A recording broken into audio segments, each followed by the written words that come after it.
Nouvel entretien dans le cadre des rencontres Scriptoblog, le retour aux sources, en compagnie de Jonathan et Thomanette. Nous recevons ce soir le romancier Lucien Cerise. Bonsoir Lucien. Bonsoir. Nous vous invitons donc pour votre ouvrage, votre roman Oliganarchie. Pouvez-vous nous le présenter brièvement? Je vais vous faire le résumé. Donc, du groupe de Bilderberg au Bohemian Club, entre les lobbies de Washington et de Paris, William Bergman, un spin doctor de la Maison Blanche, travaille à l'élaboration du nouvel ordre mondial, parachèvement de la lutte des classes au bénéfice du capital. Ingénierie sociale, storytelling, gouvernance par le chaos, reality building, telles sont ses armes. Pendant ce temps, un Français déprimé commence à se réinformer sur Internet et à comprendre pourquoi il va si mal, et le monde également. Alors pour situer donc pour nos auditeurs, Oliganarchie est la suite de photographies de Hamburger qui avait été publiée chez Scali. Alors, première édition chez Scali, voilà. Deuxième édition chez Stéphane Million. Et quelle est la principale différence entre les deux œuvres, selon vous? La démarche a totalement été différente ou ça s'inscrit dans une continuité? Ça s'inscrit dans une continuité parce que l'idée de Oliganarchie, je l'ai eue pendant que j'écrivais Photographie d'un hamburger. Et à proprement parler, j'avais l'idée d'un roman en 3 ou 4 tomes. Vous avez toujours cette idée en tête? Oui. Si je peux, j'ai déjà des idées pour le 3e et pour probablement le 4e. En tout cas, 3 c'est sûr. Et c'est un projet comme ça qui m'habite depuis un certain nombre d'années et puis je vais essayer de mener à son terme. Alors pour signaler, pour ceux qui ne connaîtraient pas, vous êtes également l'auteur de Gouverner par le chaos qui a été publié chez Max Milo. Vous aviez signé à l'époque donc Comité Invisible. Pas exactement en fait, c'est-à-dire que j'avais mis un fichier Word sur Internet. Sur Internet, voilà. Et puis que j'avais effectivement pris comme prête-nom Comité Invisible en forme d'hommage ou de clin d'œil au texte de l'insurrection qui vient, oui, et puis donc qui a été donc attribué aux gens qui vivaient à Tarnac et qui ont eu des soucis. Et puis alors ensuite, quand Max Milo a accepté de le publier comme un livre normal, on a retiré Comité Invisible, ce qui pouvait s'expliquer, parce que je crois qu'en fait l'éditeur Eric Hazan a été contacté, il a dit oh non, franchement ça me plaît pas. Enfin, l'éditeur du Comité Invisible qui a écrit l'insurrection qui vient. Donc on n'allait pas faire un coup de force comme ça, ça faisait pas sens. Est-ce qu'on peut dire qu'en fait votre trilogie en fait est une mise en fiction de Gouverner par le chaos, de votre essai Gouverner par le chaos? Ah oui, complètement. Oui. C'est-à-dire que, à proprement parler, Oliganarchie était écrit avant Gouverner par le chaos. Ça tourne autour du même univers, c'est-à-dire en fait l'univers du consulting, de tout ce qui tourne autour du management, du marketing, de toutes ces choses-là, la cybernétique sociale, enfin appliquée socialement, donc l'ingénierie sociale. Et pour ainsi dire, effectivement, Gouverner par le chaos, c'est la version, on pourrait dire, théorique, sous forme d'essai, de ce que j'ai mis sous forme d'histoire dans Oliganarchie, mais qui n'était pas vraiment présent dans Photographie d'hamburger, parce que je n'avais pas encore toutes ces informations, en fait, je ne les connaissais pas. Et voilà. Où êtes-vous allé les puiser d'ailleurs, ces informations? Premièrement, le livre de Christian Salmon, qui s'intitule Storytelling.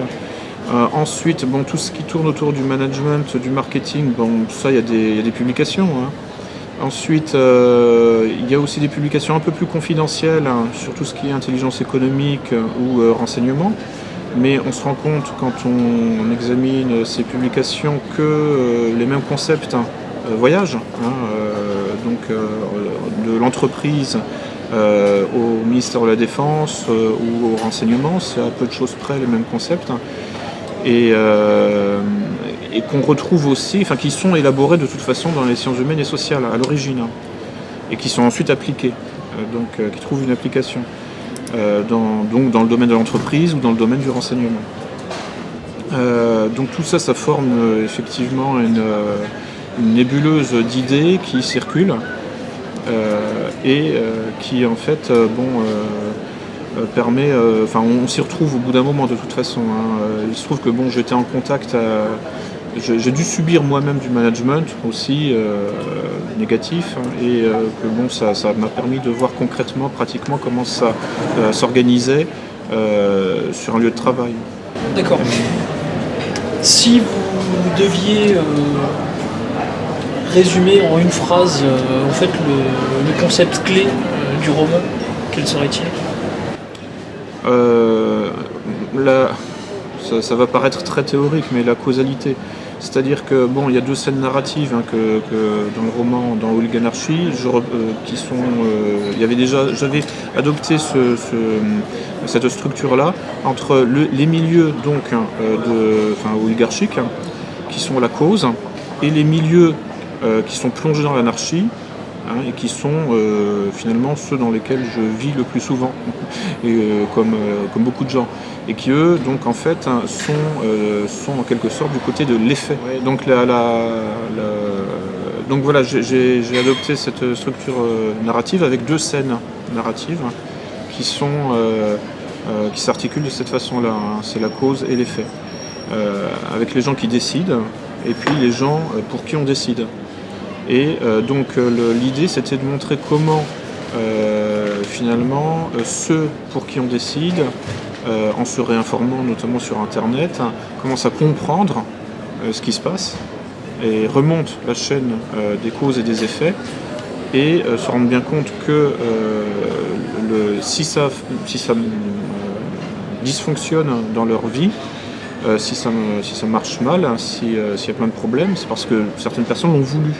C'est pas de leur faute, hein, c'est pas par hasard non plus, c'est pas non plus je sais pas quoi, des causes extraordinaires. C'est juste qu'il y a des techniques donc d'ingénierie sociale qui sont appliquées pour faire monter l'entropie, hein, c'est-à-dire pour faire monter le désordre, hein, et donc le chaos dans certains secteurs de la société. Et donc bon, cette idée-là, dans un premier temps, on la pose comme une hypothèse, hein, et puis ensuite, on se rend compte en s'informant que c'est pas qu'une hypothèse, c'est aussi c'est la vérité en fait. Donc il existe des techniques de déconstruction programmée des sociétés humaines, du psychisme, etc., et des équilibres, on va dire, des constantes anthropologiques, qui sont ces techniques de déconstruction des constantes anthropologiques sont appliquées par des gens qui les connaissent, ces constantes. Des gens qui se sont informés donc auprès des sciences humaines et sociales, et qui ne se contentent pas d'observer les choses, qui ensuite passent à une pratique de pour ainsi dire un peu de terraformation, quoi. C'est-à-dire on casse tout et on construit par-dessus. Quels sont les types de déconstruction que vous avez voulu mettre en avant dans Hooligan Anarchy? En fait, alors dans Hooligan Anarchy, je m'enseigne surtout les personnages qui appliquent ces choses-là. Et vous êtes inspiré de Karl Rove notamment pour un des personnages? Oui, globalement, oui, c'est un peu ça, mais il n'y a pas que Karl Rove. En fait, je m'étais inspiré, j'ai fait une espèce de composition entre Brzezinski, Kissinger, Rove. En fait, l'idée c'était de faire une œuvre de pédagogie aussi, c'est-à-dire de proposer, d'introduire à certaines notions, à certaines méthodologies, de façon ludique, de sorte que ce soit agréable à lire, et avec un peu de suspense et puis des relations entre les personnages. L'autre personnage principal du roman est, on va dire, le grain de sable dans la machine.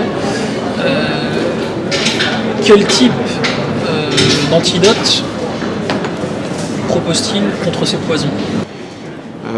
Oui, donc en fait, alors il y a un personnage qui vient en quelque sorte entraver la bonne marche, le travail du Spin Doctor, hein, donc de William Bergman. Et ce personnage, lui, est plus dans une recherche qu'on pourrait qualifier de localiste. Il est plus dans cet univers politique là, Et il s'en prend donc à Bergman,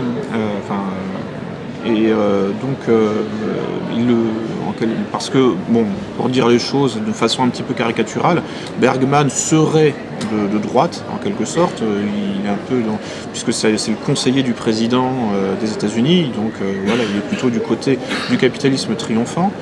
Et donc son fils, en fait, lui, se retourne contre son père et se déconditionne un petit peu son héritage familial au niveau idéologique et s'oriente sur une ligne antimondialiste. En fait, bon, comme c'est que le deuxième tome, en réalité, en fait, bon, le développement ultime de l'histoire, ce serait dans le troisième ou dans le quatrième. Mais là où l'histoire, là où elle s'arrête dans le deuxième, c'est au moment où en fait donc William Bergman décide d'en finir avec finalement avec son fils. Avec son fils, ouais. Finalement, en fait, les positions qui sont défendues par le fils rappellent un peu celles que vous avez vous-même proposées et défendues il y a peu de temps dans un article, d'ailleurs publié sur Scriptoblog, sur ce que vous appelez le nationalisme permaculturel. Est-ce que vous pouvez nous en dire un mot ? Le fils de William Bergman dans l'histoire, dans le roman, s'oriente, est antimondialiste. Voilà. Qu'est-ce que ça veut dire, ça ? Ça veut dire qu'on essaye de relancer le concept de limite, donc de délimitation, de contours, de frontières, dans le champ, dans les éléments de langage et dans la pratique politique. La permaculture, justement, tourne autour de cette notion de limite, qui est très abordée aussi par Serge Latouche, ou la notion de frontière que Régis Debray aussi a thématisé. Il s'agit effectivement donc de réfléchir et de mettre au cœur de la pratique politique cette idée que nous vivons forcément dans un environnement limité, à tous les niveaux, que ce soit en termes de ressources, mais aussi en termes de surface. Sachant que l'intérêt plus exactement du point de vue politique de cette conception, c'est qu'elle remet à l'honneur la notion de contre-pouvoir. Dès lors que je vis dans un espace politique limité, je ne suis pas donc dans une recherche hégémonique, et donc je m'articule à forcément d'autres espaces eux-mêmes limités. Ça, c'est la définition même donc de la dialectique pouvoir contre pouvoir, qui est donc fondatrice de la notion de démocratie, enfin de république. Pas de démocratie, de république, en fait, pour être précis. Pour sortir du champ du roman, quel type de déconstruction, selon vous, sont à l'œuvre aujourd'hui ? Les principales qui sont mises en marche, mises en branle quotidiennement par les différents gouvernements occidentaux, français notamment. Donc, parmi toutes les initiatives de déconstruction de l'humain, il y en a une qui a particulièrement retenu l'attention du public ces derniers mois, c'est donc la loi Taubira sur le mariage homosexuel entre guillemets, puisque le sens du mot mariage exclut que ce soit entre homosexuels, puisqu'on ne marie que des différences. Marier, ça veut dire associer des différences. On comprend mieux le problème quand on parle de peinture, par exemple. C'est-à-dire on ne marie pas du blanc avec du blanc. Voilà, on marie du blanc avec du noir, du rouge avec du vert. Voilà. Donc, sur un plan anthropologique, on a voulu nous faire croire qu'il s'agissait d'un contrat entre deux individus. Le mariage est une alliance entre deux lignées qui permet une filiation. Oui, bon, déjà, puis bon, il y a eu, on a passé ça pour une conquête du point de vue de l'égalité des droits, alors que le mariage est un devoir, historiquement et anthropologiquement, c'est pas un droit. Les humains, pendant des centaines de milliers d'années, avaient des devoirs, point, c'est tout. La notion de droit, c'est quelque chose qui est très récent. Qui a part avec le subjectivisme. Oui, voilà, oui. certaine façon. Et en fait, quelque chose qui finalement n'est pas fondateur dans les sociétés humaines. On s'en est passé pendant pendant la quasi-totalité de l'histoire de l'humanité, et ça n'a pas empêché cette humanité de vivre et d'arriver jusqu'à aujourd'hui. C'est donc bien la preuve que ce n'est pas quelque chose de fondateur, dans la mesure où les équilibres traditionnels, de toute façon, garantissent les droits de chacun, en réalité. Donc il n'y a pas besoin de rajouter par-dessus l'existence quotidienne une couche juridique pour en parler. C'est superflu. Bref, tout ça c'est un aparté. Pour revenir strictement sur la question donc, des méthodes et des initiatives de déconstruction de l'humain, donc celle-là c'est la plus spectaculaire, hein, c'est celle dont on a le plus parlé, mais en fait il y en a plein d'autres. En réalité, le capitalisme en général, dont la loi Taubira est une branche, le capitalisme en général est une entreprise de déconstruction de l'humain. On a vu la fusion effectivement dans la phrase de Pierre Berger, nous allons louer le ventre des femmes, nous allons mettre en location le ventre des femmes. Donc là on voit effectivement le libéralisme et le libertarisme fusionner totalement, hein, dans la même abomination et dans la même absence de scrupules et dans le même mépris pour le corps de la femme. Bizarrement, aucune réaction du côté des féministes. Bizarrement, oui. Il y a une autre entreprise de démolition qui me vient en tête, parmi le mariage gay. Oui, immédiatement, je dirais. Hein. Là, en ce moment, en fait, j'ai l'impression que je sais pas, il y a par exemple toutes les invasions de ces dernières années, la Libye, la tentative d'invasion de la Syrie. Voilà, ça c'est au niveau géopolitique, mais c'est vrai que là, il y a un peu un microclimat en France, on se prend tout dans la tronche. Hein. Je veux dire, je pense que là, on est vraiment dans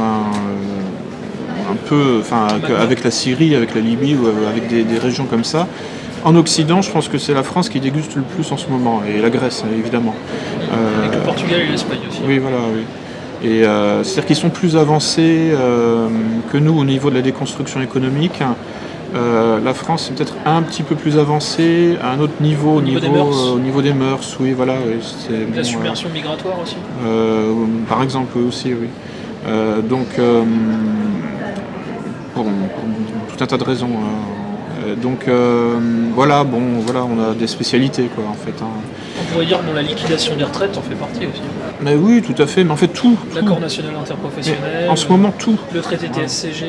Voilà, il n'y a qu'à se pencher pour ramasser. Hein. Je veux dire, tout ce qui se fait dans ce pays du point de vue gouvernemental, officiel, et aussi du point de vue privé au niveau haut patronal, tout vise à exterminer la population. Mais on est dans l'extermination, on est dans le génocide. Hein. C'est-à-dire que là, actuellement, les Français sont en train de se faire génocider. Quelles sont les forces dissolvantes qui sont à l'œuvre, selon vous ? Absolument tout, en fait. Enfin, je veux dire, de toutes les forces du marché, toutes les forces politiques, sauf une, à mon avis, en espérant qu'elle reste intègre le plus longtemps possible. C'est pour ça que, effectivement, on est en situation, on est en guerre.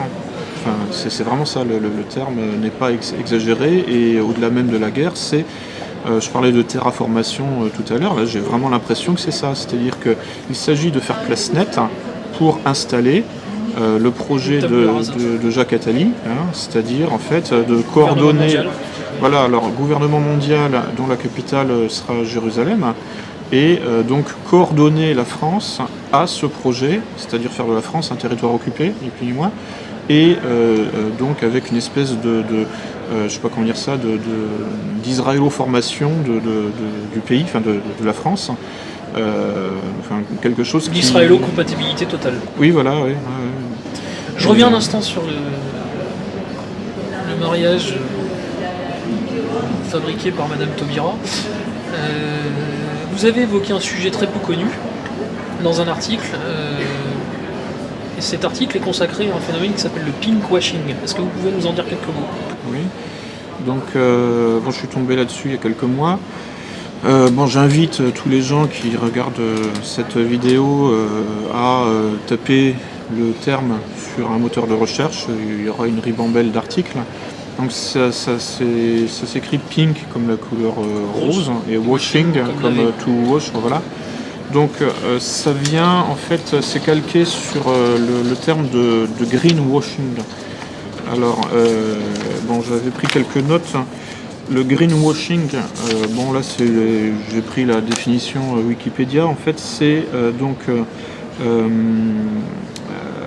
ou éco-blanchiment ou capitalisme vert, donc ça consiste, c'est un procédé de marketing ou de relations publiques utilisé par une organisation, entreprise, administration publique, dans le but de se donner une image écologique responsable. Donc la plupart du temps, l'argent est davantage investi en publicité que pour de réelles actions en faveur de l'environnement. Donc une entreprise polluante, par exemple, donc fin de citation, disposera des produits labellisés commerce équitable dans ses distributeurs de boissons et de friandises.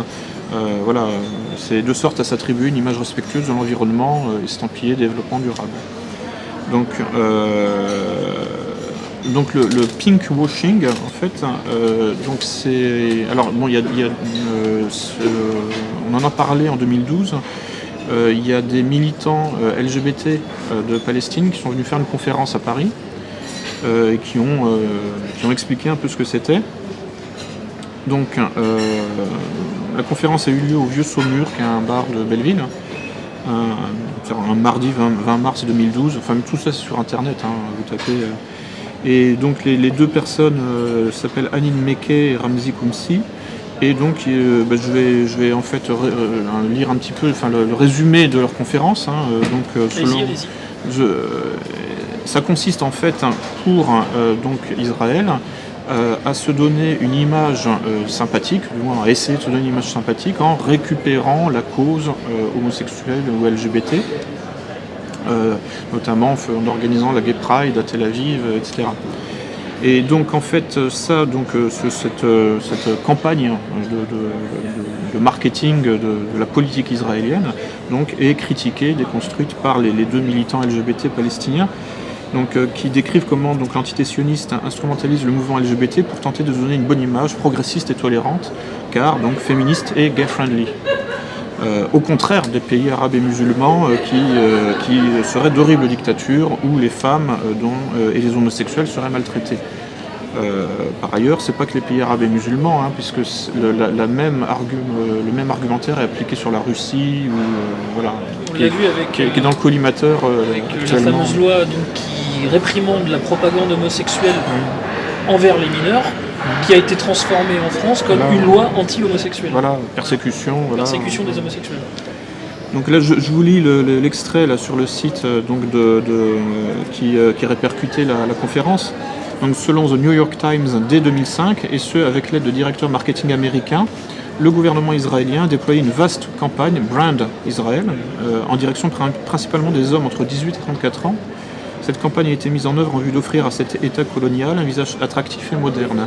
Donc en 2009, The Israel Project, donc en fait un think tank, voilà, a publié un dictionnaire des mots qui marchent pour défendre. On a des éléments de langage en plus. Voilà, c'est ça. Voilà.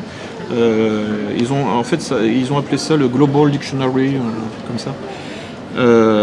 Pour défendre la politique d'Israël en mettant l'accent sur le fait que la démocratie israélienne respecte les droits des femmes. Voilà. Ce plan marketing s'est progressivement dirigé à l'attention de la communauté LGBT, et donc à partir de 2010, 90 millions de dollars ont été investis par l'Office de tourisme de Tel Aviv pour se donner des allures de destination de vacances de rêve sur mesure pour les gays du monde entier. Donc ce type de financement fleurit souvent à la faveur d'un arsenal culturel pour donner un visage gay-friendly à Israël. Les ambassades israéliennes financent des festivals de films gays et lesbiens. Aux États-Unis comme en Europe, en France, la venue d'une cinéaste israélienne au festival de films féministes et lesbiens Cinéfable avait donné lieu à un partenariat entre les organisateurs et organisatrices du festival et l'ambassade d'Israël. Cinéfable qui avait d'ailleurs été une année interdit aux hommes. Ah oui. Allons-y carrément. Pour montrer que les choses sont très complexes, Judith Butler, qui est une grande... La papesse de la théorie du gender. Oui, voilà, une grande promotrice de la théorie, s'est joint à ce mouvement d'attaque du pinkwashing. Bon, comme quoi les choses sont complexes. Hein. Je vais vous faire rebondir une nouvelle fois concernant la loi Taubira.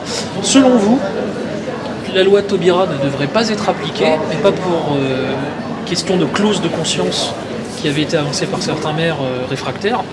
Selon vous, en fait, cette loi ne devrait pas être appliquée puisqu'elle n'a pas été votée, ou en tout cas, elle n'a pas été votée de façon légale, sans fraude et sans tricherie. Alors je vous invite à développer ça. Oui, c'est pareil, je suis tombé sur une vidéo un jour où on voit Christian Jacob à l'occasion d'une séance à l'Assemblée nationale de deux séances, le 3 et le 5 février 2013, qui signale au président de séance qu'il a vu des parlementaires appuyer sur plusieurs boîtiers, et donc sur plusieurs boutons, et donc voter pour plusieurs personnes. Sur la base de notre article 58, Monsieur le Président, je voudrais vous rendre attentif à la chose suivante pour le bon déroulement de nos votes en scrutin public. Je souhaiterais que vous puissiez faire vérifier par la séance, grâce aux enregistrements vidéo, comment se déroulent les votes. Ça fait à plusieurs reprises, encore cette fois-ci, j'ai compté 60 parlementaires de la majorité et on arrive à 148 votes favorables. Donc je voudrais qu'on soit très attentif au fait que chacun vote uniquement sur son boîtier et non pas sur le boîtier des voisins, parce que ça n'est pas possible d'arriver à 148 voix dans la composition de l'hémicycle telle qu'elle est là.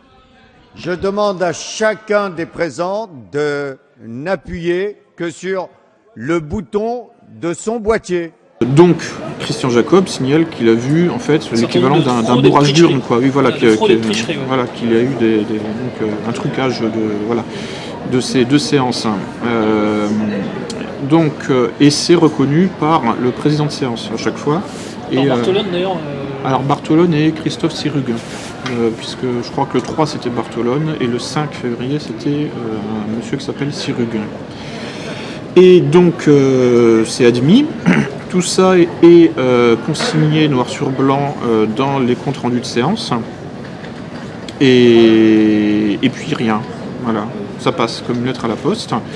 En me renseignant auprès d'amis juristes, donc j'apprends qu'en 1987, il y a effectivement une décision jurisprudentielle du Conseil constitutionnel qui autorise en fait les fraudes, tout simplement. Dans certains cas, c'est la casuistique. Si je me souviens bien, le libellé de cette décision du Conseil constitutionnel, il est stipulé que si numériquement et mathématiquement la tricherie n'a pas emporté un vote, ne l'a pas fait basculer dans un sens ou dans l'autre, mais en fait n'a fait que conforter le résultat qui était attendu, la fraude n'est pas considérée comme illégale. C'est bien ça. Ça revient à ça. Après, on peut se demander si effectivement il était aussi évident, à vue d'œil, que le vote irait dans un sens. Pourquoi frauder encore dans ces conditions, si la majorité était acquise à vue de nez, pourquoi tricher dans ces conditions? Donc, premièrement. Deuxièmement, de toute façon, je veux dire, quel que soit le résultat, quand on triche, on triche. Voilà, c'est tout, il n'y a pas à discuter. Si maintenant on introduit une dérogation au fait qu'une tricherie annule le résultat, mais c'est la porte ouverte à n'importe quoi. Je veux dire, si on a le droit de tricher... D'un coup de force. C'est-à-dire qu'en fait, oui, mais je dirais législatif, mais un coup de force.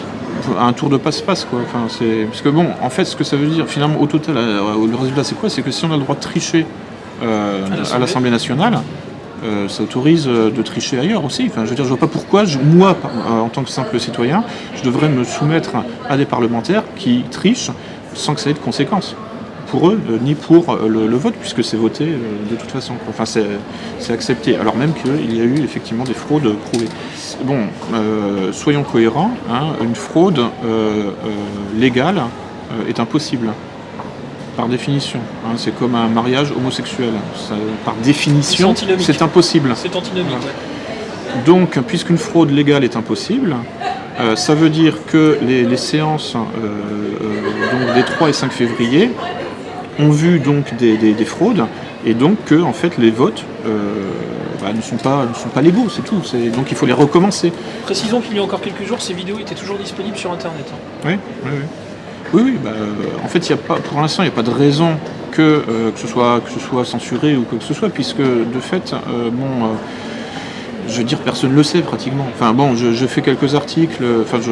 L'Europe 1 en avait parlé, je crois. Oui, non mais voilà, bien sûr. Le site internet d'Europe 1. Voilà, donc il y a eu effectivement un article de Sébastien Tronche. Il y a eu un article donc dans Nouvelles de France. Enfin bon, bref, ça a été un tout petit peu médiatisé. Moi je fais ce que j'ai pu. Mais bizarrement, les organisateurs de la Manif pour tous ou des autres mouvements n'en parlent pas. On peut appuyer sur ce phénomène, ouais. Alors que, en fait, ça permet de simplifier considérablement les choses. La loi Taubira n'a pas été votée, c'est tout. Elle est illégale. Son Voilà. application est même illégale. Le mariage homo entre guillemets est toujours illégal en France, ni plus ni moins. C'est aussi simple que ça. Donc, il n'y a pas besoin de réclamer l'objection de conscience pour les maires. Il n'y a pas besoin. Non. Enfin, c'est juste illégal. Voilà, c'est tout. La loi n'a pas été votée, en fait. La loi donc à partir de là, je veux dire, ça ne veut pas dire qu'il faut en quelque sorte arrêter de lutter ou je ne sais quoi. Non, maintenant ce qu'il faut, c'est effectivement mettre ça en avant, c'est-à-dire faire un travail donc de diffusion de l'information. Donc il faut lutter et continuer, dans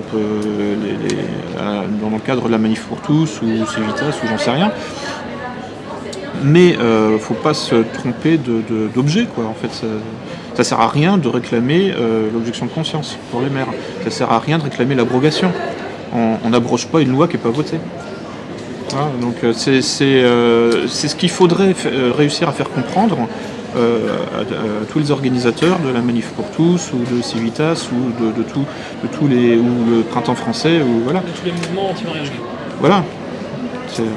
Tout autre sujet très différent, le Retour aux sources va bientôt publier un ouvrage qui s'appelle Currency Wars, qui a été écrit par un auteur chinois. Je sais que vous êtes un peu à l'origine de la publication de cet ouvrage. Est-ce que vous pouvez nous en dire quelques mots ?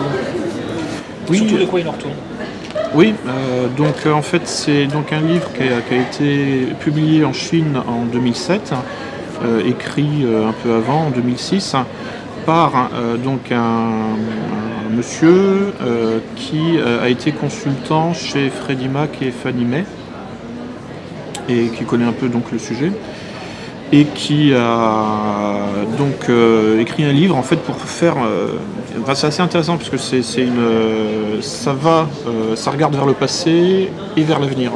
C'est en fait il fait une histoire de la finance occidentale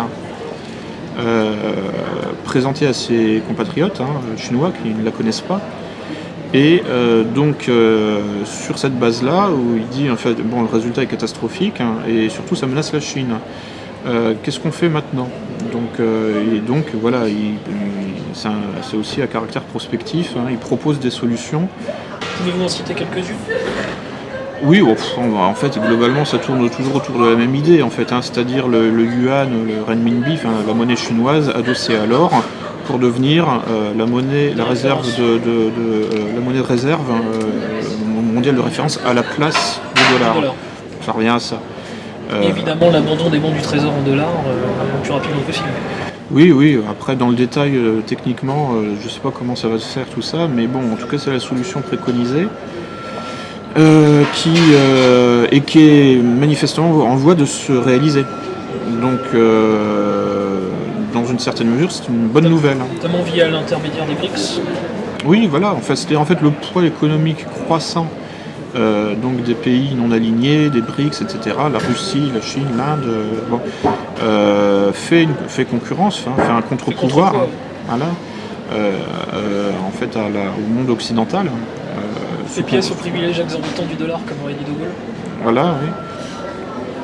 Et donc, à ce niveau-là, ça réinjecte de la multipolarité dans cette dynamique qui, sinon, va vers effectivement l'unipolarité.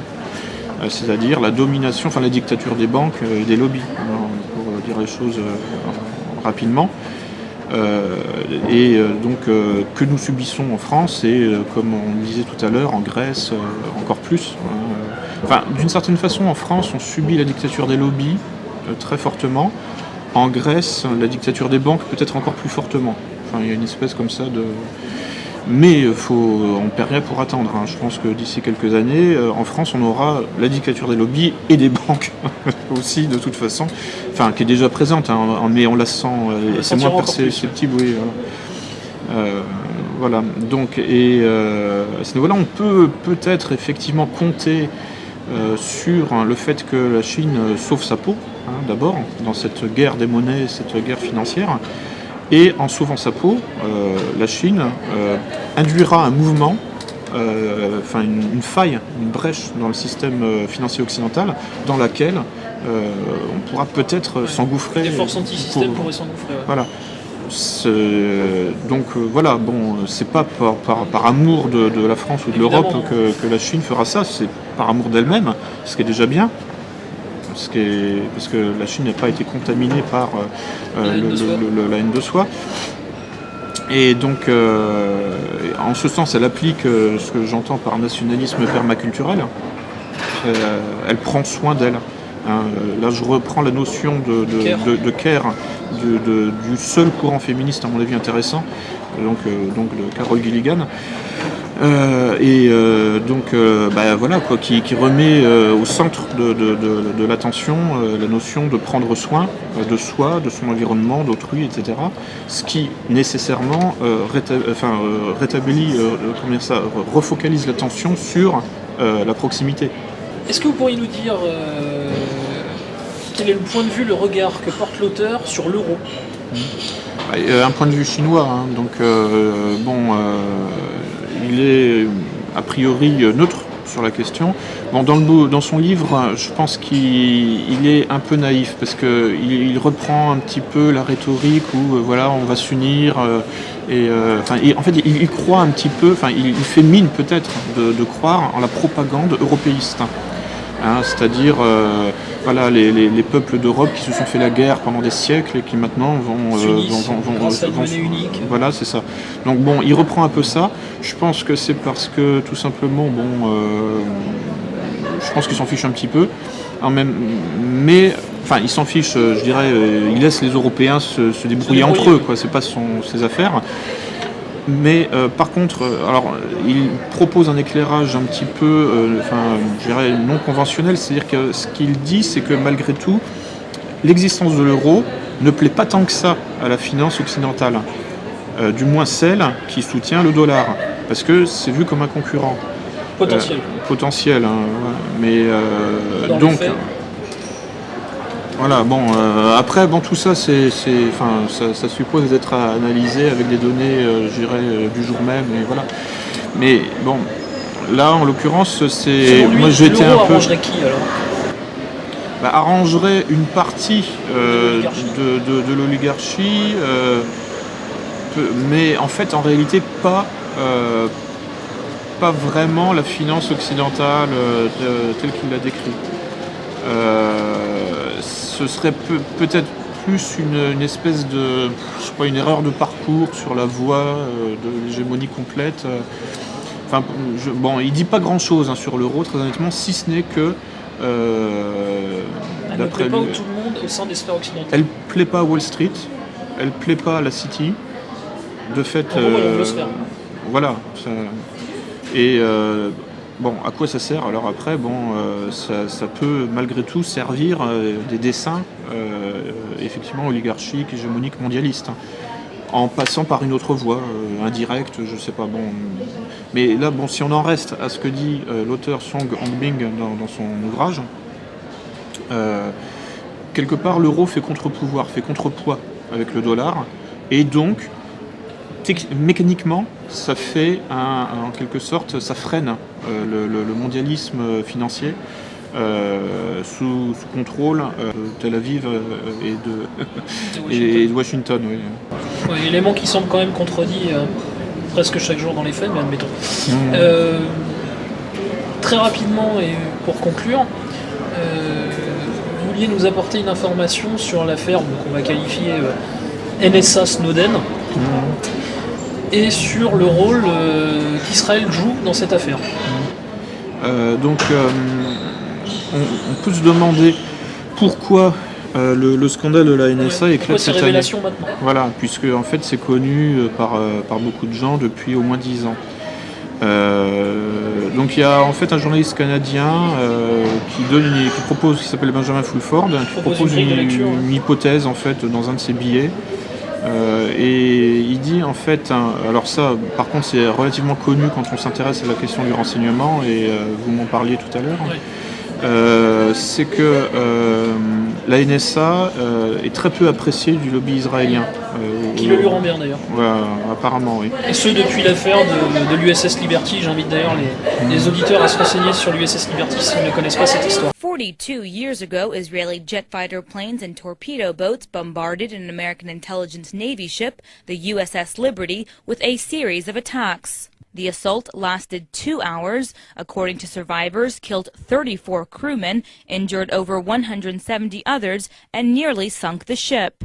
The whole story of it being an accident is just not true. Et donc là, en fait, le scandale de la NSA éclate cette année parce que la NSA a bloqué des transferts d'argent, des transferts de fonds qui devaient alimenter la guerre en Syrie. La rébellion, évidemment. Les djihadistes. Les mercenaires. Oui.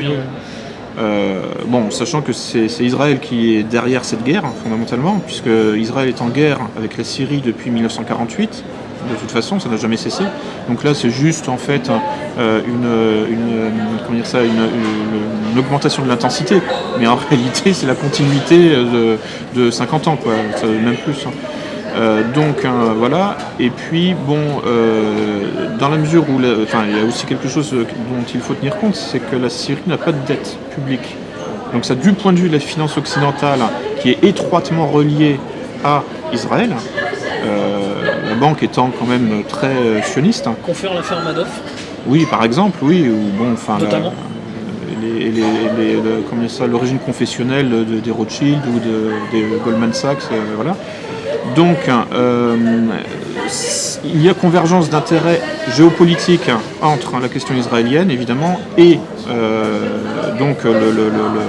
la finance occidentale, donc anglo-sioniste, qui donc convergent sur un intérêt commun qui aboutit en fait à un impératif absolu de faire tomber la Syrie. D'où effectivement en fait cette situation extrêmement difficile pour la Syrie, qui heureusement a des alliés sérieux et qui donc échappera en fait au projet américano-israélien, les Américains ayant sans doute quelques intérêts aussi là-dedans. On ne voit pas trop lesquels a priori, mais bon, je veux dire, il doit y en avoir quand même. Ne serait-ce que par, on pourrait dire, atavisme impérialiste. Enfin, je veux dire, ils ne peuvent pas s'en empêcher. De toute façon, partout où il y a un bout de territoire à conquérir, les Américains, de toute façon, vont ramener leurs fraises. Ils ont du mal, je pense, à se faire à l'idée qu'ils ne sont plus la première puissance mondiale.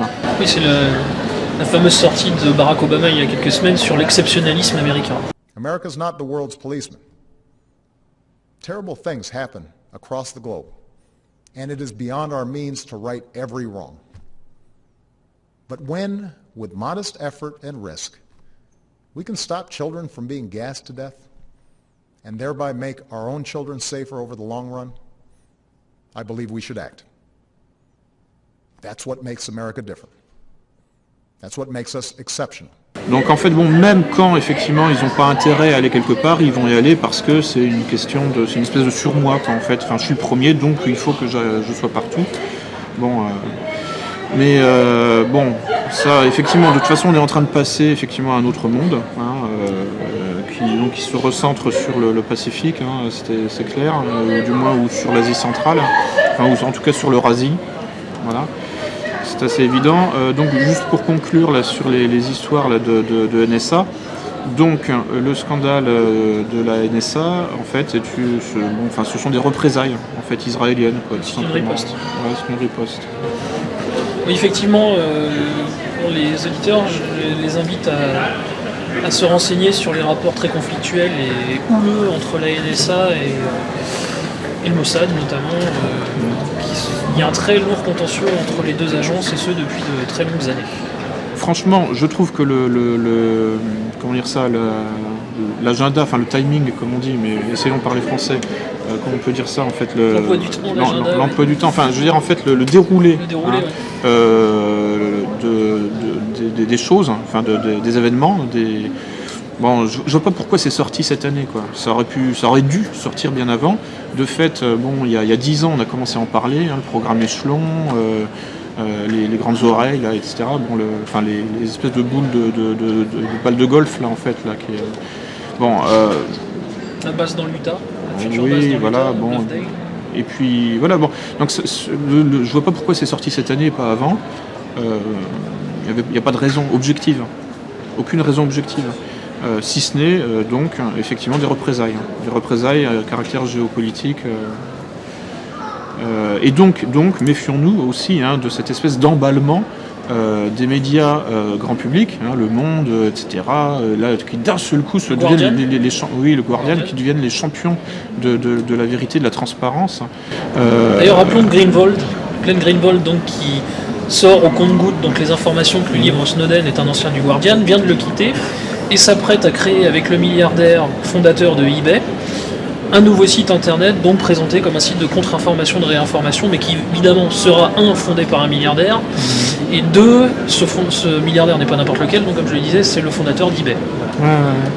Information importante également. Comme quoi, comment dire, Greenwald a un carnet d'adresses, je dirais, tout à fait enviable, et risque pas de se retrouver au chômage. Oui, c'est sûr que sa position est plus enviable que celle de Snowden, sans parler de gens comme Bradley Manning ou Assange, par exemple. Oui, bien sûr. Nous terminerons là-dessus. Merci beaucoup, Lucien Cerise.